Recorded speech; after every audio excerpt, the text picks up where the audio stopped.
On April the 25th, 1915, men of the Australian and New Zealand Army Corps landed at Gallipoli. It was on that day the traditions of our fighting forces were born. These stories of their sons and daughters at war, we proudly dedicate to the memory of Anzac.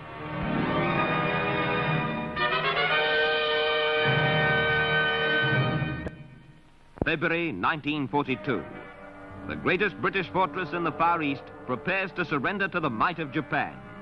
This captured Japanese film shows how the doomed city appeared to the invaders as they moved in to occupy it.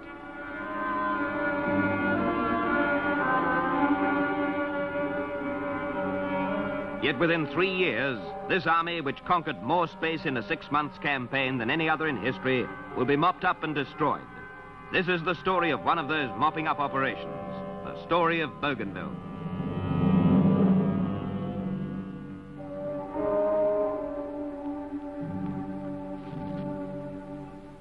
In 1942, the Japanese captured Rabaul, destined to become the enemy's main forward base in the Pacific. To protect this base, the enemy then seized the Solomons. They landed on Bougainville and Guadalcanal. The Japanese war machine was precise and deadly as it closed in on its prey.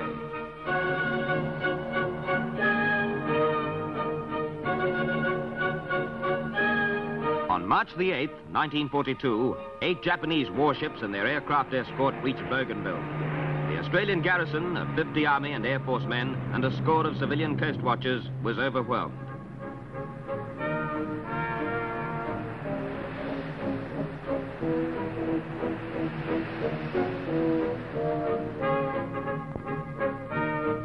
The enemy had seized another island group and added it to the great arc of island defenses guarding its newly conquered empire. Methodically, the enemy net closed over defenseless Bougainville. This was easy work, a bicycle war, but it was war all the same, war in deadly earnest.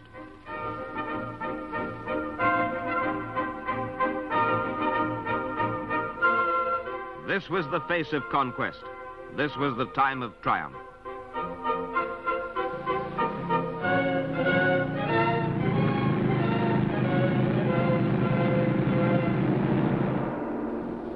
Triumph did not last. Within weeks, Australia, though desperately short of aircraft, hit back at the invader.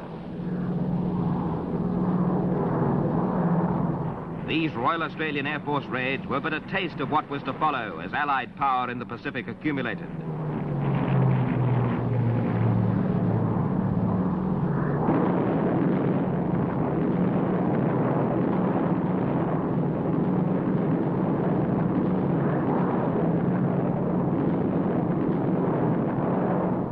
As Japan moved into the southern Solomons, Australian airmen sought out his hidden troop concentrations and raided his supply dumps.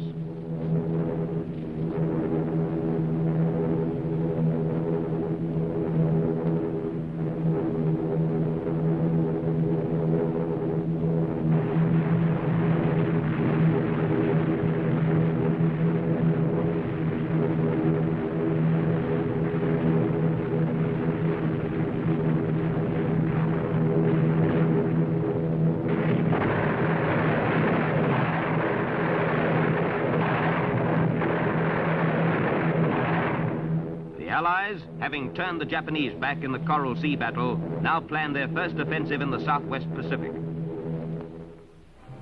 United States Marines assaulted Guadalcanal and seized the vital airstrip Henderson Field. Despite counterattacks, they held it. With Guadalcanal finally secured, the next move was north to Bougainville. Again, United States Marines provided the assault troops. The target, Torquay in Empress Augusta Bay. November 1943, and once again Bougainville is being invaded, but this time it's defended by 40,000 crack Japanese troops. The Americans, veterans now in amphibious warfare after 2 years of bitter island fighting, concentrate their attack in one paralyzing blow at Torquay.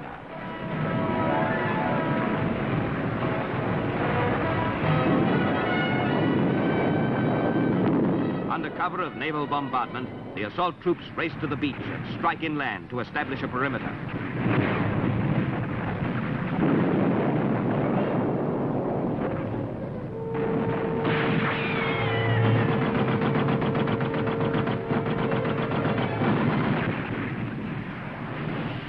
beachhead was quickly secured. The enemy counterattacked fiercely, but in vain. Reinforcements poured ashore, and within weeks the Allies had established a strong perimeter. For a year, Americans and Japanese shared this 90-mile-long volcanic island.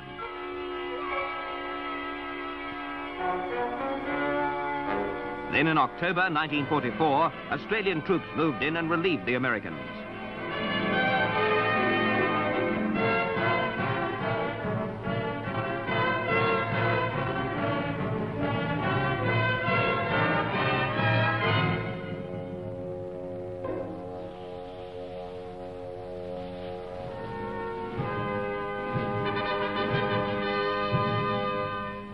These Australian soldiers, men of the 3rd Division and the 11th and 23rd Brigades, were militia. But they brought to this assignment experience of hard jungle fighting at Milne Bay and from Wau to Salamoa, battles in which they'd fought and held their own alongside the 6th and 7th Divisions of the AIF. Now, led by AIF veterans, these militia units of 2 Corps were undertaking a major operation of their own for the first time. They were to succeed brilliantly. The infantry battalions moved ashore to take over the perimeter.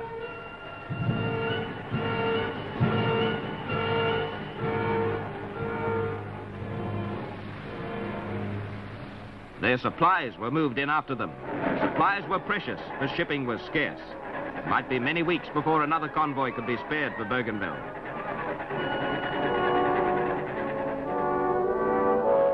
Nor could reinforcements be spared. Every fighting man in General Sturdy's First Army was committed to battle in mopping up operations against nearly 100,000 Japanese on a 900-mile front extending from Wewak in Dutch New Guinea to Bougainville.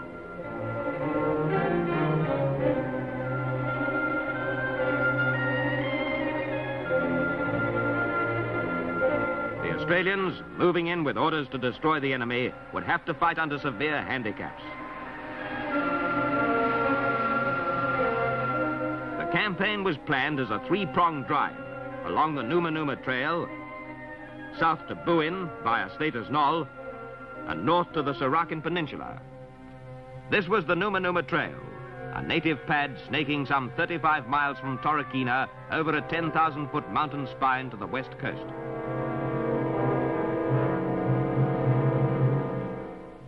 With the support of New Zealand and Australian aircraft, the 9th Battalion broke out of the perimeter and moved up the trail to cut the enemy force into isolated halves at either end of the island.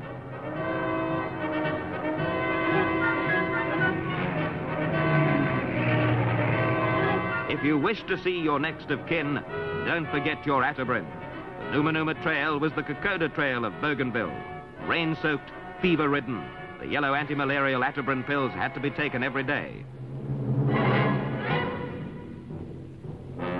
The men snatched a rest when they could. In this treacherous country, rest was a rarity. This was total war, waged by handfuls of men, living, fighting and dying less than 100 yards from each other in murderous scuffles with an unseen enemy.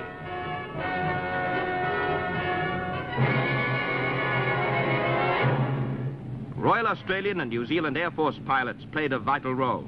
Once again, the men of the sister dominions of the Pacific were in action together. They made an unbeatable team.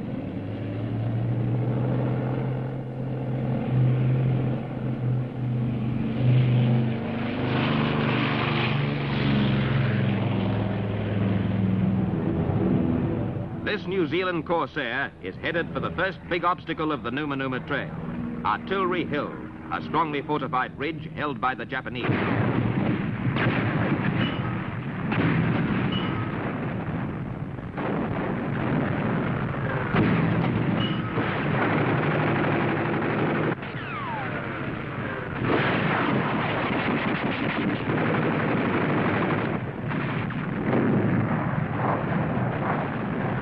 Losses were heavy. Australian casualties were light, but the wounded faced an agonizing journey back to Torokina. These Solomon Islanders proved as staunch as the Fuzzy Wuzzy Angels of the Kokoda Trail. Artillery Hill fell to one company of the Australian 9th Battalion.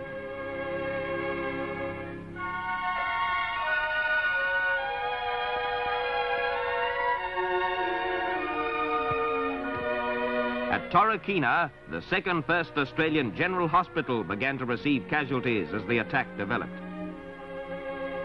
Here, men and women of the Royal Australian Medical Corps, doctors, nurses, orderlies, and the girls of the Army Women's Medical Service, the AMWAs, established a first-class modern hospital.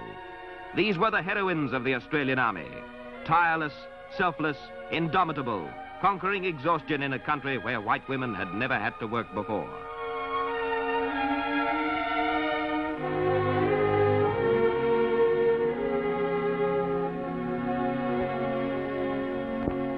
Third Division Southern Thrust along the coastal strip gathered force. They advanced through fever-laden swamps.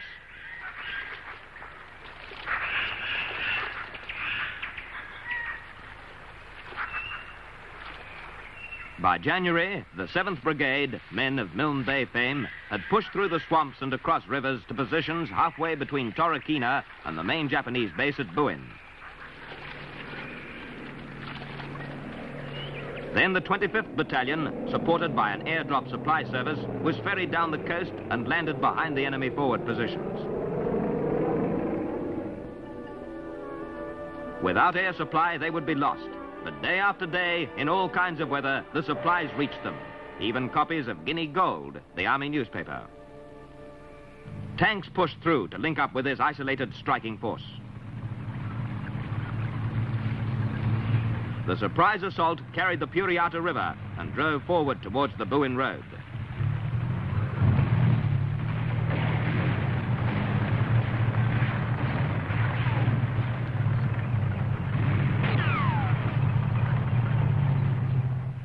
At Slater's Knoll, where the 25th Battalion had dug in, the Japanese cut their line communications and attacked savagely. Signalmen, guarded against ambush, made repairs. The counterattacks were repulsed. The enemy's losses, 10 times ours, were crippling. He retreated, leaving his wounded to be cared for by the Australians.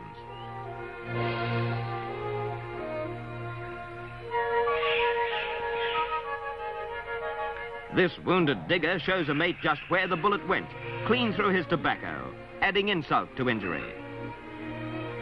The enemy counterattacks were suicidal, but unavailing.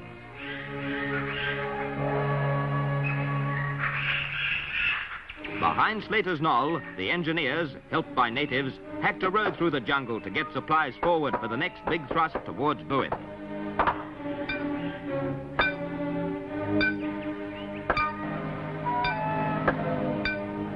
The pace of this assault was determined by the speed with which the engineers could bridge rivers to get transport forward.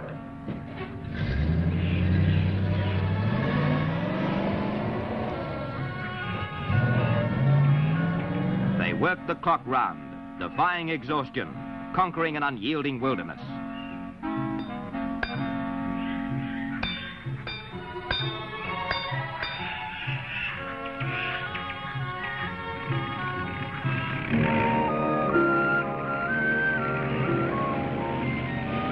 Aircraft of 36th Squadron and number 10 Air Supply Unit of the RAAF expanded their dropping operations as fresh battalions of the 3rd Division moved forward to relieve the 7th Brigade.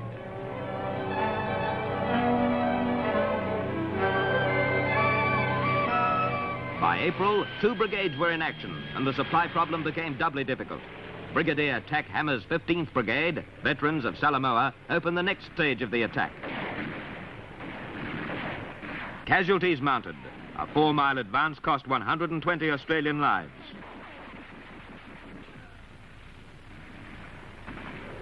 The troops pressed forward behind tanks of 7 and 9 troops of B Squadron of the 2nd 4th Armoured Regiment.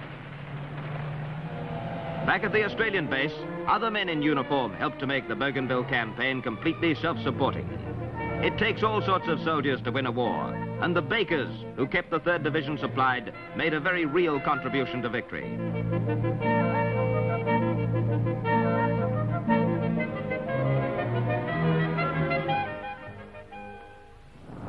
Meanwhile, Air Force reconnaissance planes probed to the north of the island. Beneath them, the Australian 3rd Prong fought its way against Japanese Marines, through swamps, over ridges, and from one plantation to another. The Australians pressed on until they could overlook Buka Passage. In this fighting, Private Frank Partridge of the 8th Battalion became the youngest Australian of World War II to win the Victoria Cross.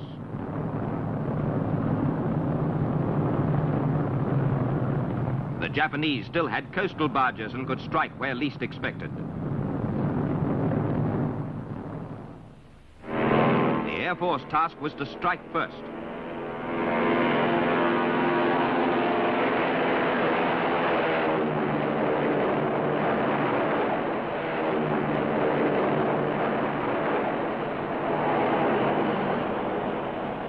Grumman Avenger torpedo bombers of the RNZAF pounded the northern air bases and blasted enemy shipping.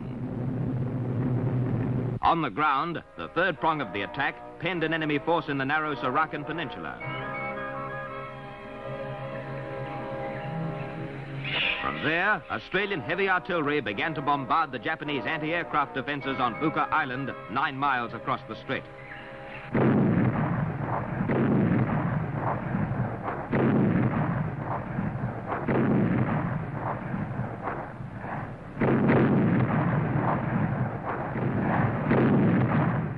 Accurate fire silenced the enemy guns.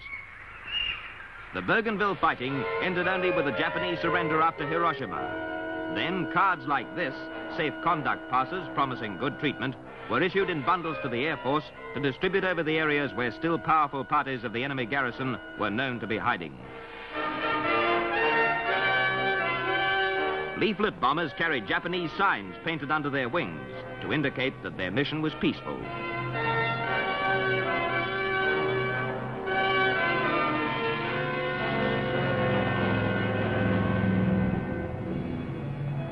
On August the 18th, a Japanese surrender delegation crossed the Levo River to report to officers of 3 Division headquarters.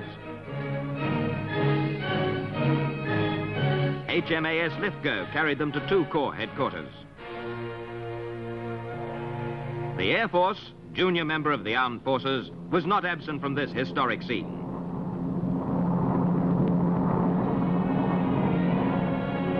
Now, the mopping up operation was over.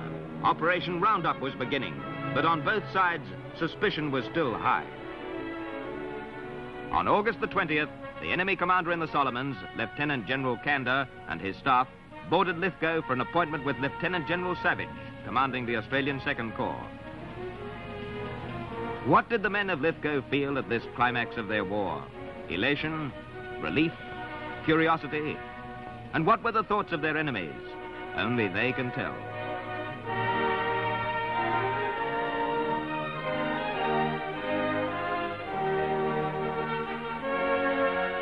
No chances were taken.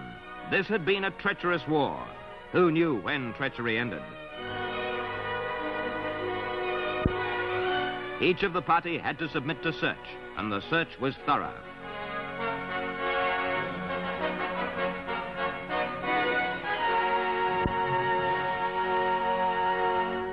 Now the stage is set for the last scene of all, the meeting of the senior commanders on each side and the formal surrender.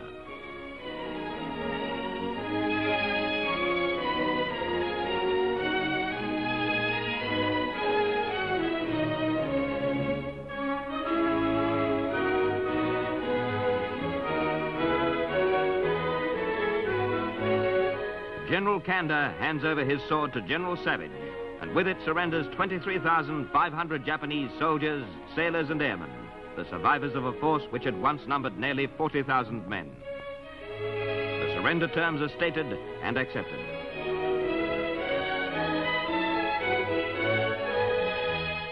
The surrender instrument is signed. The Bougainville campaign is over.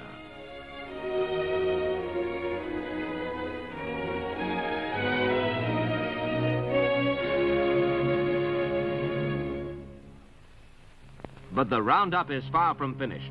Brigadier Stevenson's 11th Brigade has the task of reoccupying Kahali, south of Bougainville. It's another beach landing for the men of Maroki and Simba Ridge, but this time a peaceful one.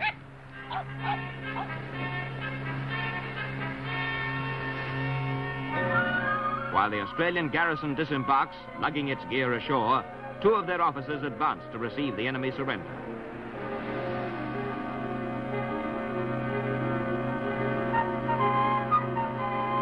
courtesies exchanged, both sides relax as the first practical details of the takeover are discussed. Formality returns as the Japanese are taken into custody. Now they are prisoners of war. The Australians begin to establish their camp while parties of soldiers escort the enemy units to the assembly point.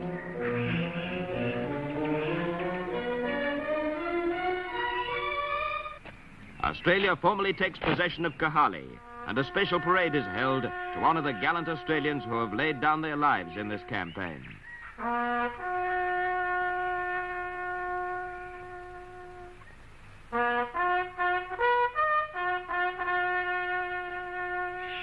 At places all over Bougainville, scenes like this are taking place. Some suspicious, some sullen, all solemn.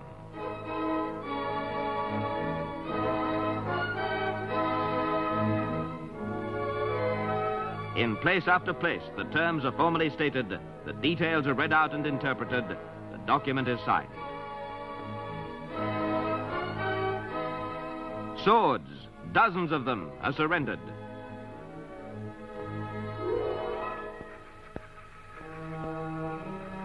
Still they come, and still the swords accumulate, until shifting the swords, let alone the prisoners, becomes heavy work. Work that can be passed fittingly to the prisoners of war themselves.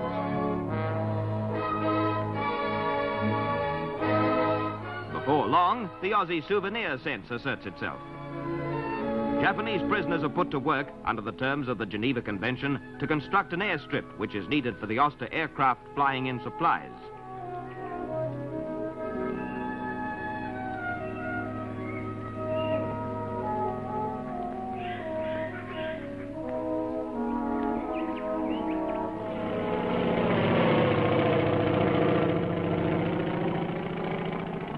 While this pilot flies back for fresh supplies, the isolated Australians below have settled in as much comfort as possible. Enemy officers help with the paperwork of repatriation.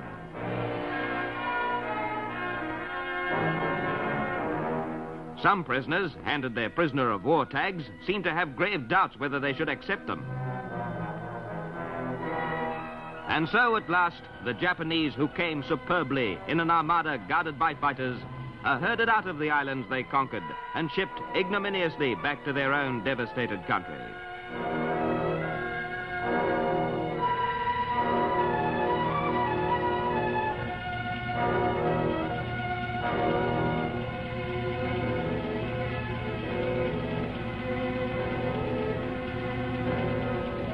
The arms they're forced to leave behind are destroyed.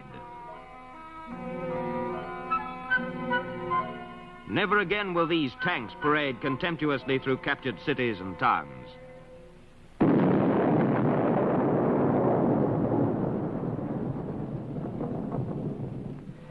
Finally, 2 Corps hands over to the civil administration after a last parade by the stalwart Solomon Islands native platoons.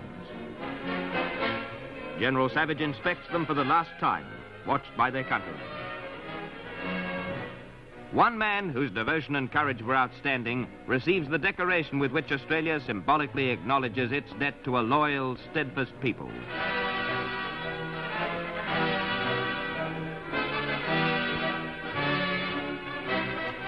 Finally, General Savage takes the salute of his own men, the militia units of 2 Corps, among them Private Frank Partridge, VC. General Savage said later, "These were young men who often could not obtain their parents' consent to join the AIF. But at Milne Bay, Salamoa, Alexis Haven and Bougainville, they fought as bravely as the men of Bardia and Tobruk, as the men of Gallipoli and Flanders. Proudly, they had upheld the fighting tradition of Anzac."